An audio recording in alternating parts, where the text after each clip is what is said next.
بسم اللہ الرحمن الرحیم۔ السلام علیکم ناظرین، آج کی اس ویڈیو میں آپ جانیں گے 9ویں امام مولا محمد تقی علیہ السلام کے حالات زندگی۔ امام تقی علیہ السلام کی ولادت و شہادت 10 رجب 195 ہجری کو ہوئی۔ آپ علیہ السلام کے والد بزرگوار 8ویں امام مولا علی رضا علیہ السلام اور والدہ ماجدہ جناب سبیکہ خاتون ہیں، جن کو امام رضا علیہ السلام خضران اور ریانہ کے نام سے یاد کرتے تھے۔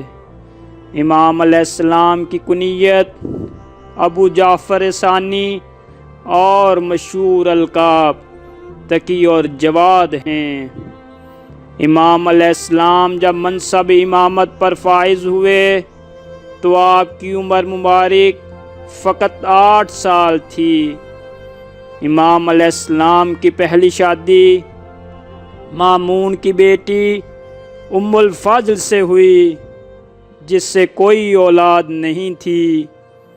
امام علیہ السلام نے دوسری شادی جناب سمانہ خاتون سے کی، جو کہ جناب عمار یاسر کے خاندان سے تھیں۔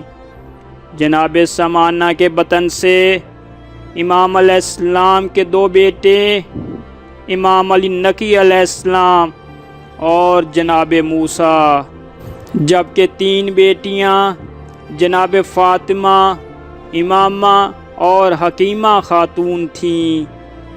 روایات میں ملتا ہے کہ مامون نے امام علیہ السلام کو علمی طور پر شکست دینے کے لیے ایک بہت بڑا مناظرہ رکھا، جس میں بڑے بڑے علماء اور مامون کی حکومت کا چیف جسٹس یحییٰ ابن اقسم موجود تھے۔ یہ مناظرہ 3 دن جاری رہا اور امام علیہ السلام نے 30,000 سوالات کے جوابات دیے۔ امام علیہ السلام کی کم سنی میں فصاحت و بلاغت دیکھ کر سب نے شکست تسلیم کر لی۔ مامون نے جب یہ دیکھا تو امام علیہ السلام سے درخواست کی کہ آپ بھی چیف جسٹس یحییٰ ابن اقسم سے ایک سوال پوچھیں۔ امام علیہ السلام نے یحییٰ ابن اقسم سے سوال کیا، بتائیے وہ کون سی عورت ہے جو صبح کے وقت ایک مرد پر حرام تھی، دن چڑھے حلال ہو گئی، ظہر کے وقت پھر حرام ہو گئی، عصر کے وقت حلال ہو گئی، مغرب کے وقت پھر حرام ہو گئی، عشاء کے وقت پھر حلال ہو گئی، آدھی رات کو پھر حرام ہو گئی، صبح کے وقت پھر حلال ہو گئی۔ یحییٰ سوال سن کر بدحواس ہو گیا اور اپنی لا علمی اور کم فہمی کا اظہار کیا۔ امام علیہ السلام سے ہی جواب کی درخواست کی۔ امام علیہ السلام نے فرمایا، یہ عورت کسی شخص کی کنیز تھی جو کسی اور مرد کے لیے حرام تھی، پھر اس مرد نے اسے خرید لیا تو حلال ہو گئی، پھر آزاد کر دیا تو حرام ہو گئی، آزاد کرنے کے بعد نکاح کر لیا تو حلال ہو گئی، پھر صیغہ زہار پڑھ دیا تو حرام ہو گئی، کفارہ دیا تو حلال ہوئی، پھر طلاق دے دی تو حرام ہوئی، رجوع کر لیا تو پھر حلال ہو گئی۔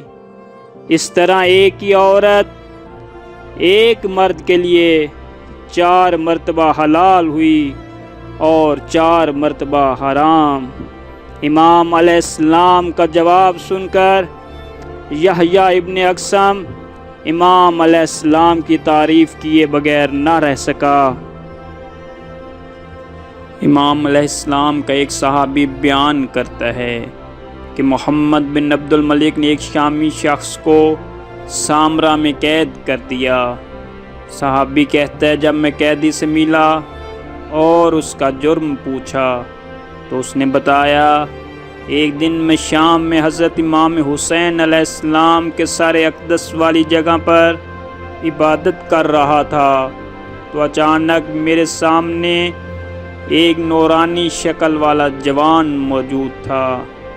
اس نے مجھ سے کہا، کھڑا ہو جا، اور مجھے اپنے ساتھ چلنے کا کہا۔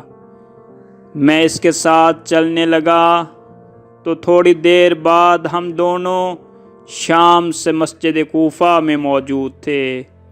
ہم دونوں نے وہاں نماز پڑھی اور وہاں سے نکلے تو فوراً مدینہ مسجد نبوی پہنچ گئے۔ وہاں پر نماز ادا کی اور وہاں سے چلے تو اچانک مکہ بیت اللہ پہنچ گئے۔ وہاں ہم دونوں نے مل کر نماز ادا کی اور بیت اللہ کا طواف کیا۔ مکہ سے تھوڑی دیر بعد اچانک میں اپنے ملک شام پہنچ گیا۔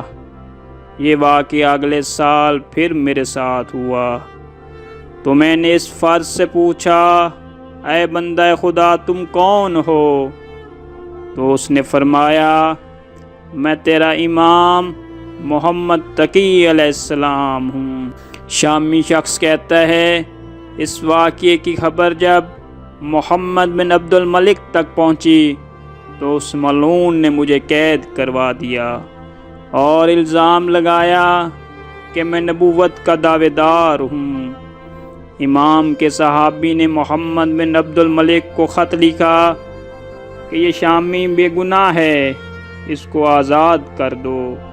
تو محمد بن عبد الملک نے جواب دیا، جو شخص اس کو ایک رات میں شام سے مکہ کی مساجد کی سیر کروا سکتا ہے اور دوبارہ شام پہنچا سکتا ہے، وہ اسے زندان سے آزاد کیوں نہیں کروا دیتا؟ داروغہ زندان بیان کرتا ہے، جب محمد بن عبد الملک نے یہ کہا تو اسی رات یہ شامی شخص زندان سے معجزانہ طور پر رہا ہو کر غائب ہو گیا، اور جب میں نے صبح اٹھ کر دیکھا تو وہ شامی شخص زندان میں موجود نہیں تھا۔ 29 ذوالقعدہ 220 ہجری محتسم نے آپ کی بیوی ام الفضل کے ہاتھوں آپ کو زہر دلوا کر شہید کروا دیا۔ انا للہ و انا الیہ راجعون۔ امام علیہ السلام کی شہادت کے وقت عمر مبارک فقط 25 سال تھی اور آپ تمام ائمہ میں سے سب سے کم عمر ترین امام گزرے ہیں۔ امام علی نقی علیہ السلام نے آپ کو غسل و کفن دیا، آپ کو قازمین میں دفن کیا، جہاں آج بھی آپ کے کروڑوں عاشقین آپ کے روضہ مبارک کی زیارت کے لیے تشریف لے آتے ہیں۔ جی ناظرین، ہمارے چینل کو سبسکرائب کریں، ویڈیوز کو لائک کریں اور شیئر کریں۔ اپنا اور اپنے پیاروں کا خیال رکھیں۔ اللہ حافظ۔